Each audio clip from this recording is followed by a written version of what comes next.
Hello, मैं सविता सिंह। देखिए, आज मैं आपके लिए चैप्टर 2 की 2.2 एक्सरसाइज के बारे में बताऊंगी। यहाँ पे chapter 2 introduction to linear polynomial. सबसे पहले बात कर लेते हैं पॉलिनोमियल की। Polynomial is a math expression with numbers and variable. कुछ नंबर्स होंगे, कुछ वेरिएबल्स होंगे, मिल करके क्या बनाएगा, एक एक्सप्रेशन बनाएगा मैथमेटिकल, जिसे हम पॉलिनोमियल कह देते हैं। ठीक है, जैसे कि 4x, इसमें ये न्यूमेरिकल वैल्यू हो गई, ये वेरिएबल हो गया, ये पॉलिनोमियल है। अभी आप इसमें डबल टर्म का निकाल दीजिए कि 4x प्लस 5 कर दीजिए, तो ये हमारा ये भी पॉलिनोमियल ही है। ठीक है, चलिए इसके बाद बात करते हैं degree of polynomial. The highest power of the variable in a polynomial is called its degree. ये 2.1 में इसके क्वेश्चंस थे जो मैंने आपको इससे पहली वीडियो में दिखाए थे। तो यहाँ पर देखिए, हाईएस्ट पावर को उसकी डिग्री बोला जाता है पॉलिनोमियल की। एग्जाम्पल मैंने लिया है यहाँ पे कि एक ये पॉलिनोमियल है जिसकी डिग्री 2 है। ठीक है, यहाँ हाईएस्ट पावर x, यहाँ वेरिएबल है x की हाईएस्ट पावर यहाँ पे 2 दिखाई दे रही है, यहाँ 1 है, यहाँ 0 है, तो हाईएस्ट पावर 2, तो इस पॉलिनोमियल की डिग्री क्या हो गई, 2 हो गई। ठीक है, अब बात करते हैं लीनियर पॉलिनोमियल की। हमारा जो इस 2.2 में बात हो रही है लीनियर पॉलिनोमियल की हो रही है, तो इसीलिए मैंने ये बस इसके लिए फिर मैंने ये भी सोचा कि ये भी बता देते हैं बच्चों को। चलिए देखिए, a polynomial of a degree 1 is called linear polynomial. ऐसा पॉलिनोमियल जिसकी डिग्री 1 हो, हाईएस्ट पावर वेरिएबल की वहाँ पर 1 हो, तो वो लीनियर पॉलिनोमियल हो जाता है हमारा। ठीक है, एग्जाम्पल में देखिए, ये है ax प्लस b है, यहाँ x की पावर 1 ही तो है, x और कहीं है नहीं, वेरिएबल x ही है यहाँ पे। a और b तो कांस्टेंट है हमारे, मतलब न्यूमेरिकल वैल्यू कुछ भी हो सकती है। ठीक है, तो यहाँ पे ये लीनियर पॉलिनोमियल है, या ऐसे समझ लीजिए। ठीक है, ये हो गया। अब लीनियर इक्वेशन, पॉलिनोमियल और इक्वेशन में क्या अंतर है ये भी बताऊंगी मैं भी। देखिए, इक्वेशन क्या है कि जब आप when we equate a linear polynomial in one variable, एक वेरिएबल है उसके अंदर, और उसको आप इक्वेट कर देते हैं to a constant, we get a linear equation. एक कांस्टेंट के या एक दूसरा ही पॉलिनोमियल है और उसके बराबर में हम कुछ वैल्यू, जैसे ये देखिए हमारा क्या था, पॉलिनोमियल था, इसके इक्वल हमने 0 रख दिया। ठीक है, तो ये क्या, अब ये पॉलिनोमियल नहीं है, ये अब लीनियर इक्वेशन हो गई हमारी। एक्स वेरिएबल में हमारी ये लीनियर इक्वेशन हो गई। यहाँ लीनियर इक्वेशन की बात हो रही है, डिग्री 1 होनी चाहिए। ठीक है, यहाँ पे न्यूमेरिकल वैल्यू के साथ, ये आप यहाँ मैंने 8 लिया है, आप 0 ले लीजिए, या आप इधर भी कोई आप मैथमेटिकल एक्सप्रेशन ले लीजिए कि 4x प्लस 10 ले लें, या कुछ भी आप ले सकते हैं यहाँ पे। ठीक है, तो यहाँ इसे हाईलाइट रखेंगे। नोट है, a polynomial expression can become part of an equation. Polynomial equation बन जाता है व्हेन यू सेट इट, जब आप उसे रख देंगे, it equal to another expression और टू 0। एक पॉलिनोमियल को आप दूसरे पॉलिनोमियल के बराबर रख दें या इक्वल 0 कर दें। ठीक है, ये आप, तो वो क्या हो जाएगा, हमारा इक्वेशन बन जाएगा। ठीक है, एग्जाम्पल देखिए यहाँ पे पॉलिनोमियल, ये पॉलिनोमियल है, ये polynomial will turn into the equation if x square plus 5x minus 8 equal 0 कर दिया गया है यहाँ पे, यानी ये पॉलिनोमियल के इक्वल में मैंने 0 कर दिया कि x square plus 5x minus 8, ये तो पॉलिनोमियल है, इसके इक्वल में मैंने 0 कर दिया। या आप इसी के इक्वल में आप यहाँ पे कोई जो है, आप कोई भी पॉलिनोमियल ही ले लीजिए एक तरीके से। तो यहाँ पे मान लीजिए कि हमने 4x ले लिया हो, या कोई और न्यूमेरिकल वैल्यू ले ली हो, इधर चला जाएगा। ठीक है, पॉलिनोमियल की बात हो रही है, लीनियर पॉलिनोमियल की बात नहीं हो रही। लीनियर इक्वेशन हो या लीनियर पॉलिनोमियल हो, उसमें जो डिग्री होगी वो 1 ही होगी। तो हमारी इस एक्सरसाइज में 2.2 एक्सरसाइज जो है, इसके अंदर जो हमारे क्वेश्चन है, वर्ड प्रॉब्लम भी है, वो लीनियर इक्वेशन की फॉर्म में है। तो 2.2 देखिए, हमें वैल्यू फाइंड करनी है। Find the value of linear polynomial 5x-3। इस पॉलिनोमियल की वैल्यू हमें फाइंड करनी है। पहले केस में हमें दिया है कि x इक्वल 0 हो तो 5x-3 की वैल्यू क्या हो जाएगी। यहाँ पर आप x की जगह 0 पुट कर दीजिए, ये 0 करा, ये 0 हो गया, -3, ये -3 आ गया हमारा। सेकंड पार्ट में कि इसी पॉलिनोमियल की, इसी लीनियर पॉलिनोमियल की वैल्यू क्या हो जाएगी अगर आप x इक्वल -1 रखते हैं। तो हमारे पास पॉलिनोमियल ये है, यहाँ x बराबर आप -1 रख लीजिए, पुट करिए, ये माइनस का 8 आ गया। थर्ड में x इक्वल 2 है, पॉलिनोमियल ये हुआ, x की जगह आप 2 रख लीजिए, 10 - 3 यानी कि 7 आ गया। ठीक है, चलिए देखिए, क्वाड्रेटिक पॉलिनोमियल के क्वेश्चन है। सेकंड क्वेश्चन में क्वाड्रेटिक पॉलिनोमियल हमें दिया हुआ है। उससे पहले मैंने यहाँ एक डेफिनेशन लिख दी है क्वाड्रेटिक पॉलिनोमियल की। A polynomial of degree 2 is called quadratic polynomial. एक पॉलिनोमियल जिसकी डिग्री जो है वो 2 हो तो वो हमारा क्वाड्रेटिक पॉलिनोमियल कहलाएगा। ठीक है, एग्जाम्पल में सेकंड क्वेश्चन देखो, स्टार्ट हो रहा है अब। Find the value of the quadratic polynomial इतने इफ s इक्वल 0। तो इस पॉलिनोमियल की वैल्यू फाइंड करिए अगर हम यहाँ पे s की जगह 0 पुट करते हैं। तो हमने पॉलिनोमियल PS मानते हुए लिया, इसमें s की जगह 0 रखा, सॉल्व करा, ये जहाँ जहाँ s है वो 0 हो जाएगी टर्म, ये 6, तो इसकी वैल्यू 6 आ गई। ठीक है, चलिए सेकेंड पार्ट है इसका कि s की जगह आप -3 रख रहे हैं, तो हमारा पॉलिनोमियल ये रहा, x की जगह -3 रखिए, -3 का स्क्वायर प्लस का 9 हो जाएगा, और ये -4 -3 की मल्टीप्लाई प्लस का 12 हो गया, +6 7 9 63, सबको प्लस कर देंगे और 81 हमारी इसकी वैल्यू आ गई। थर्ड वन में है s इक्वल 4 पुट करिए आप, तो पॉलिनोमियल की वैल्यू क्या आएगी जहाँ वेरिएबल s है। चलिए यहाँ पे पुट करा हमने, 4 पुट करा, तो 4 का स्क्वायर 16, 4 4 16 हो गई, ये है 7 की 16 से मल्टीप्लाई करी हमने, 112, ये तीनों को सॉल्व करा, पहले इसमें से घटा लीजिए, जो है उसमें ये जोड़ दीजिए, तो आप 102 पाएंगे। ठीक है, चलिए यहाँ से क्वेश्चन नंबर थर्ड से वर्ड प्रॉब्लम शुरू हो रही है हमारी। देखिए क्या है, पहला ये थर्ड क्वेश्चन है, the present age of Salil's mother is 3 times Salil's present age. Salil की मम्मी की उम्र 3 गुना है सलील की प्रेजेंट एज से। ठीक है, आफ्टर 5 ईयर्स, 5 साल बाद, their ages will add up to 70 years. 5 साल बाद उनकी जो भी एज हो जाएगी उनको जोड़ करके 70 आ जाएगा, 70 ईयर्स हो जाएगा। Find there present ages. इस समय वर्तमान में उनकी एज क्या है, आयु क्या है, हमें फाइंड करना है। तो देखिए हमने लेट करा कि प्रेजेंट एज ऑफ सलील भी x ईयर्स, तो उसकी मम्मी की एज हो जाएगी 3x ईयर्स, 3 गुना है वो। ठीक है, 3 टाइम्स है ना, 3 टाइम्स। आफ्टर 5 ईयर्स सलील एज कितनी हो जाएगी, सलील्स एज भी x + 5, जो भी एज है उसमें 5 जोड़ दीजिए। ठीक है, सलील्स मदर्स एज कितनी हो जाएगी, 3x में, ये 3x था, इसमें 3x में 5 जोड़ना है हमें। ठीक है, ये हो गई। अकॉर्डिंग टू क्वेश्चन में कहा है कि उनकी एज का सम जो है वो 70 ईयर्स है, तो हम दोनों की एज जो 5 साल के बाद एज जो आई है ये और ये, इन दोनों को प्लस करके कुल 70 रखेंगे। ठीक है, ये एक हमारे पास इक्वेशन है, लीनियर इक्वेशन, इसे सॉल्व करेंगे। और चलिए देखिए यही सॉल्व करते हैं इसे।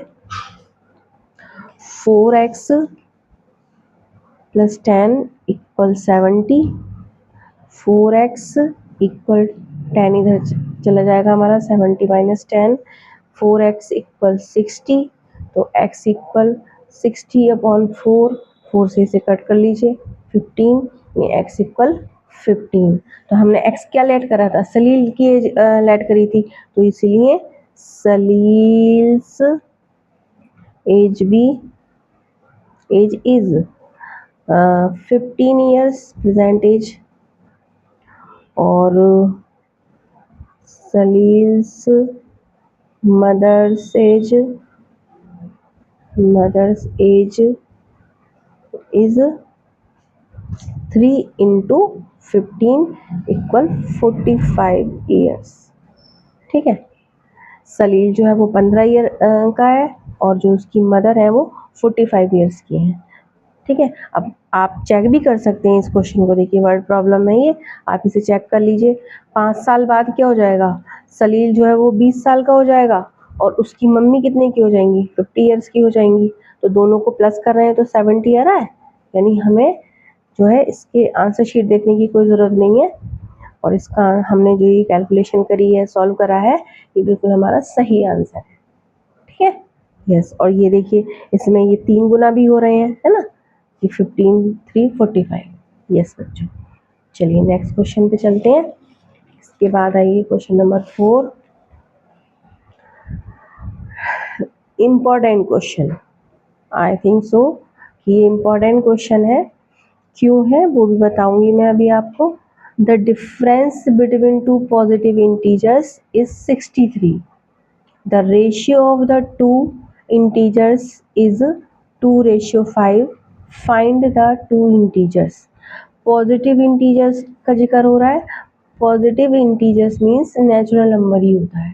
ठीक है, चलिए, तो पॉजिटिव इंटीजर्स हैं दो हमारे पास, जिनका डिफरेंस जो है वो 63 आ रहा है और रेशियो उनका 2 और 5 दे रखा है।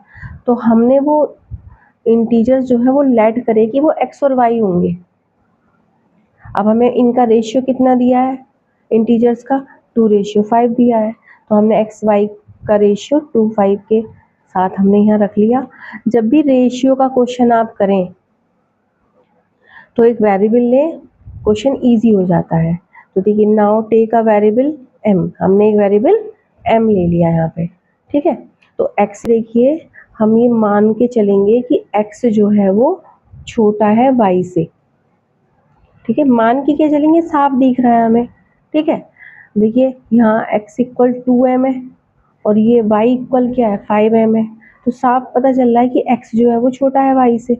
बस यही वाली बात यहाँ पे ध्यान रखनी है, क्योंकि हमें जो डिफरेंस दिया है ना, डिफरेंस दिया है, we can write first condition as, जो फर्स्ट कंडीशन हमें दे रखी थी कि difference of two positive integer is 63, तो आप बड़े में से ही तो छोटे को घटाएंगे।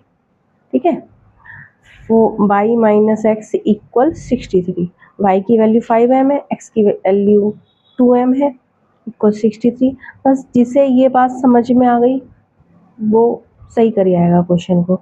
3m इक्वल 63, m हो गया 21, 3 से 63 को डिवाइड करा, m आ गई, m की वैल्यू 21 आ गई।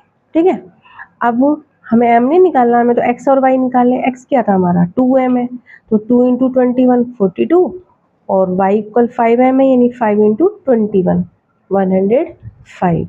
ठीक है, ये हमारे इंटीजर्स हो गए। सो positive integers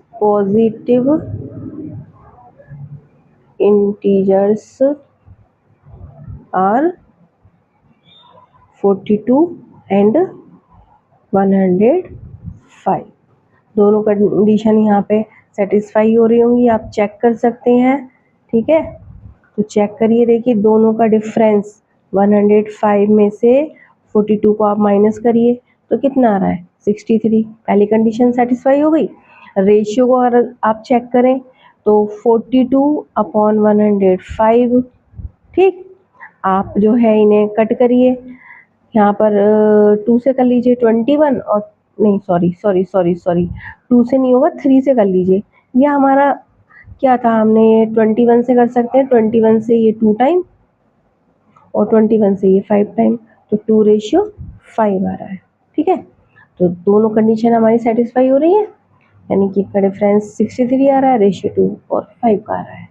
तो हमने जो ये आंसर निकाले हैं पॉजिटिव इंटीजर हमारे 42 एंड 105 है, यही होगा। यस बच्चों, चलिए देखिए फिफ्थ क्वेश्चन पे आते हैं। देखिए Ruby has 3 times as many 2 rupee coins as she has 5 rupee coins. Ruby के पास कुछ सिक्के हैं और उनके जो मतलब 2 रुपीज़ कॉइन 3 टाइम्स है 5 रुपी कॉइन से। If she has a total rupees 88, उनकी जो कुल कीमत है वो 88 है, सॉरी 88 है। How many coins does she have of each type, कितने सिक्के उसके पास 2 रुपए के हैं और कितने सिक्के उसके पास 5 रुपए के हैं, हमें ये फाइंड करना है। तो हमने ये लेट करा कि रूबी के पास एक्स सिक्के 5 रुपए के हैं और क्योंकि उसके पास जो 2 रुपए के हैं वो 3 गुना है ना, तो हमने ये क्या हो जाएगा, so she has 3x coin as 2 rupees. 2 रुपए के उसके पास 3 गुना थे ना। तो अब आप देखिए जो 5 रुपये के सिक्के हैं उनकी कीमत कितनी बनेगी, प्राइस वैल्यू कितनी हो जाएगी उनकी, 5 इंटू एक्स। भाई एक सिक्का है तो 5 रुपये, 2 सिक्के हैं तो 5 गुना 2 10 रुपये हो गए। ऐसे ही करके अब हमें हमारे पास एक्स सिक्के हैं तो 5 की एक्स से मल्टीप्लाई कर देंगे, 5x हमारा ये हो जाएगा। फिर ऐसे ही हम प्राइस वैल्यू निकालेंगे 2 रुपये कॉइन की, 2 इंटू 3x हमारे पास कॉइन है, कीमत एक की 2 रुपये के बराबर है, तो ये हमारी 6x आ गया। ये प्राइस वैल्यू है, हमें प्राइस वैल्यू कितनी दे रखी है, 88 दे रखी है। तो यानी कि इन दोनों को जोड़ करके क्या आना चाहिए हमारे, 88 आना चाहिए। 11x, x की वैल्यू हमारी ये 8 आ गई। तो इसका मतलब क्या है कि रूबी के पास जो है 8 जो है 5 रुपी कॉइन है और इसके 3 गुना जो है 2 रुपए के थे, तो 2 रुपए के उसके पास 24 कॉइन हो गए। ठीक है, यानी 24 कॉइन 2 रुपए वाले हैं, तो उसके पास 24 गुणा 2 कितने, 48 रुपीज़ तो ये हो रहे हैं। और 8 रुपए, 8 सिक्के जो हैं उसके पास 5 रुपए के हैं, है ना। तो 8 इंटू 5 ये 40 आ रहा है हमारे पास। देखिए दोनों को मिला करके 88 रुपीज़ बन रहे हैं। तो इसका मतलब हमने ये जो निकाले हैं ये आंसर हमारा बिल्कुल सही है। ठीक है, यस। चलिए नेक्स्ट चलते हैं 6 क्वेश्चन की तरफ। A farmer cut a 300 feet fence into 2 pieces of different size. अलग अलग साइज के, बिल्कुल बीच से नहीं काटा कि 150 हो गया, 2 अलग अलग साइज के हैं। The longer piece is 4 time as long as a shorter piece. एक बड़ा एक छोटा है, तो जो बड़ा वाला है वो 4 गुना बड़ा है। ठीक है, अब हमें उनकी लंबाई निकालनी है कि दोनों की लंबाई भी बताइए क्या क्या है। तो हमने लेट करा कि लेंथ ऑफ शॉर्टर पीस भी x फीट। ठीक है, तो लॉन्गर फीट उससे 4 गुना है, तो उस लॉन्गर पीस की लेंथ कितनी हो जाएगी, 4x फीट हो जाएगी। अब दोनों को जोड़ करके भाई 300 फीट से काटे गए थे ना वो दोनों टुकड़े, तो दोनों को मिला करके 300 ये बराबर आएगा। 1x और 4x जोड़ के 5x, ये x की वैल्यू हमारी 60 आ गई। यानी कि जो हमारा शॉर्टर पीस था वो 60 फीट का हो गया। और दूसरा क्या हो जाएगा भाई, 300 में से आप 60 माइनस करेंगे तो कितना पाएंगे, 240 फीट। तो यानी कि जो लॉन्गर पीस है हमारा 240 फीट का हो जाएगा। ठीक है बेटा, चलिए आप इसका लास्ट क्वेश्चन भी देख ही लेते हैं। 7th क्वेश्चन देखिए इसका 2.2 का। इसमें बात हो रही है कि if the length of a rectangle is 3 more than twice its width and its parameter is 24 centimeter, what are the dimension of the rectangle. ये रेक्टेंगल है, बनाया मैंने, इसकी जो हमने ये ब्रेथ ले रखी है वो एक्स लेट करी है और इसकी जो लेंथ है, फिर देखिए अकॉर्डिंग टू क्वेश्चन क्या हो जाएगी कि जो भी हमारे पास हमने ये जो ब्रेथ ली है एक्स, इसके दुगने से भी ट्वाइस से भी 3 मोर है, 3 मोर है। ठीक है, 3 सेंटीमीटर ज़्यादा है दुगने से भी। तो पहले तो हम ब्रेथ को डबल कर देंगे 2x और उसमें फिर 2x में हम 3 को ऐड करेंगे तो ये हमारी लेंथ हो जाएगी। ठीक है, ये हमारी लेंथ हो गई। अब आप आइए, पैरामीटर हमें 24 दिया है, हम भी जानते हैं कि भाई पैरामीटर का फॉर्मूला ये होता है, parameter of rectangle 2 length plus breadth होता है, ठीक है। दे रखा है 24, दोनों की वैल्यू लगाई लेंथ और ब्रेथ की, ये 2x प्लस 3, 2x और x मिलके 3x हो गए, 3, 2 यहाँ नीचे ले आइए, कट कर दीजिए, 12 आ जाएगा ये, फिर ये प्लस का 3 इधर आकर माइनस हो गया, 9, 3 से 9 को डिवाइड करा, x इक्वल हमारे पास 3 आ गया। तो इसका मतलब क्या है कि जो रेक्टेंगल की चौड़ाई आई, ब्रेथ जो आई वो 3 सेंटीमीटर आई, तो लेंथ ऑफ रेक्टेंगल क्या हो जानी है हमारे पास, हमारे ये 2x प्लस 3 है, यहाँ x की जगह आप क्या करेंगे 3 पुट करिए, 6 प्लस 3 और ये क्या आ गया हमारा 9 सेंटीमीटर, लेंथ और ब्रेथ हमारी ये आ चुके हैं, ठीक है। आप देख लीजिए, चेक कर लीजिए, इसको भी चेक करने का, क्योंकि आंसर शीट नहीं है ना हमारे पास, चेक करिए। तो पैरामीटर हमें 24 दिया है, पैरामीटर 24 सेंटीमीटर, तो आप जो है इसका क्या होता है 2l प्लस b होता है, भाई आपके पास l कितना है 9 है और b कितना है आपके पास 3 है, 9 और 3 12, और 12 का डबल कितना हो जाएगा 24, यही तो आपको दिया है, यानी आपने लेंथ और ब्रेथ दोनों ठीक निकाली। ओके, यस बेटा, yes, thank you for watching.